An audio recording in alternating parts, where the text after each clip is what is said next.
Hey guys, it's Scissors. I know it's been a really long time, and I apologize, but this is my attempt at making YouTube videos again. Yay!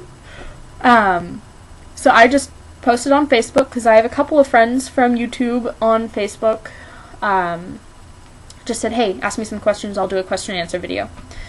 So this is what we're getting. Awesome!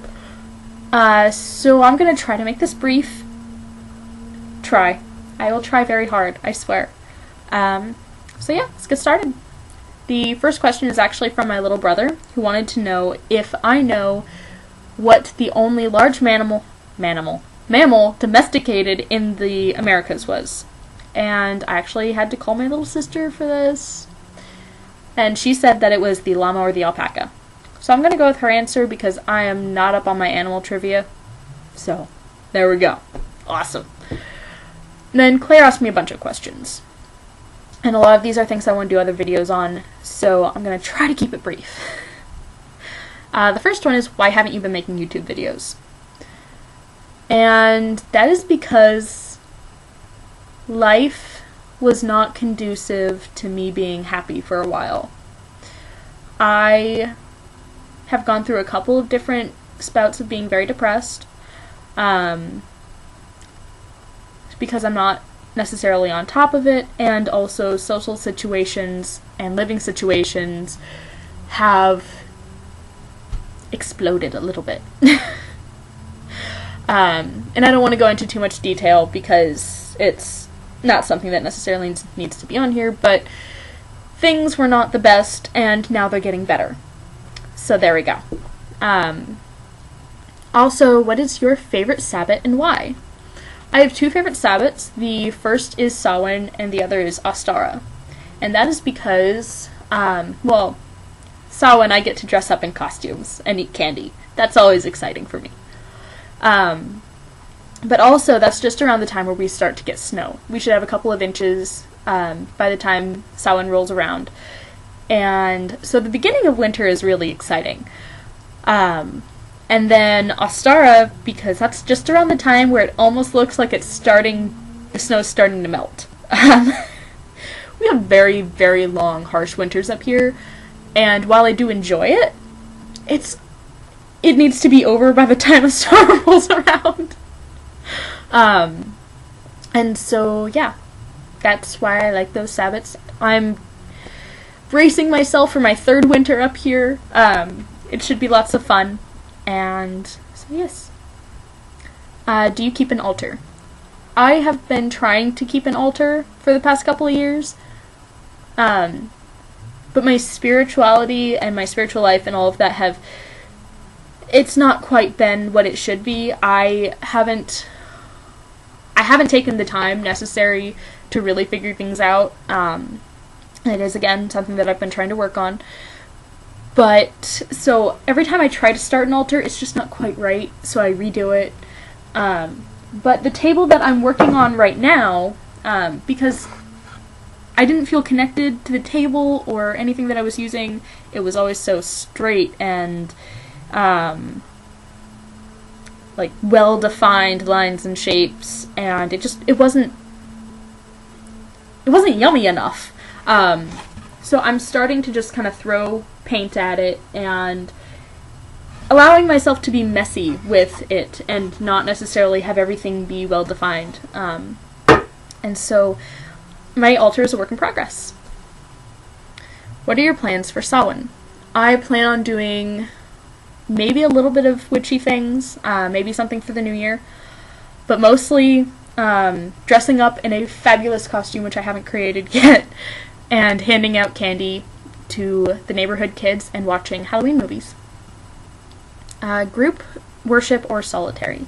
I am solitary because I am trying to figure out how things work up here, and so yeah, I am solitary and mostly student. Who is your artistic inspiration?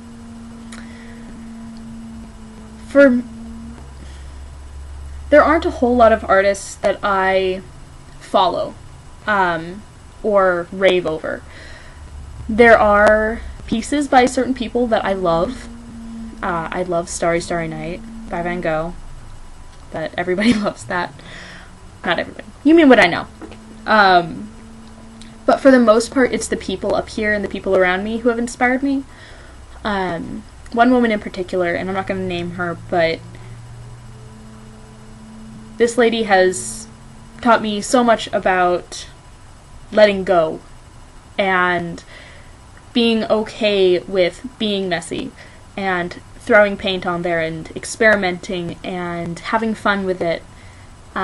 Being okay with losing what I've already put on the canvas, and maybe I find it again later and maybe I don't. But not being rigid in my artwork, and also walking away from it. I don't have to finish everything right away, and that's not something that I've necessarily realized before. So the people up here have been amazing inspirations to me, and also I've started reading Studios magazine. I really like that magazine. So I don't know what direction. There we go. See, I'm making art now. It's cool. And then why dreads? They're one of my yummy things. I love the way that they behave. I love how they fall. I love how they grow and they mature. I love being able to have long hair and not be frustrated with the texture and the stupid things that it does. Like, it's always, my loose hair was always like flipping in this direction. It was always flipping in this direction on both sides, and it was dumb, and I could not get it to do what I wanted it to do when I was trying to grow it out. I hated growing out my hair. I was just always frustrated with it. And since having dreadlocks, it's just nice. It does what it does, and it's enjoyable, and then I can take just 2 dreads and I tie it up, and seriously, how fantastic is that? I mean, it's not wanting to do it now because I grabbed the wrong ones, but I like my dreadlocks because they just feel right. I mean, I love the texture, I love getting to play with them, I love sculpting them, I love tying things on them. I have a pentacle in here. I love the way that they look. I love... There's very little that I don't like about my dreadlocks. So yeah. And then Tia said hi. So hi, Tia! I miss you and I love your videos and all that good stuff. And then Curtis asked me about food, just in general. I'm not really sure what he wants me to say about food, but the way that I do food is I take stuff from around my kitchen and I throw it in a pan. And that's pretty much it. It's mostly potatoes. Alright, so my roommate's about to walk in the door, so I'm gonna cut this off now. It's about time to leave anyways. So I will see you all later. Much love and blessed be. Bye.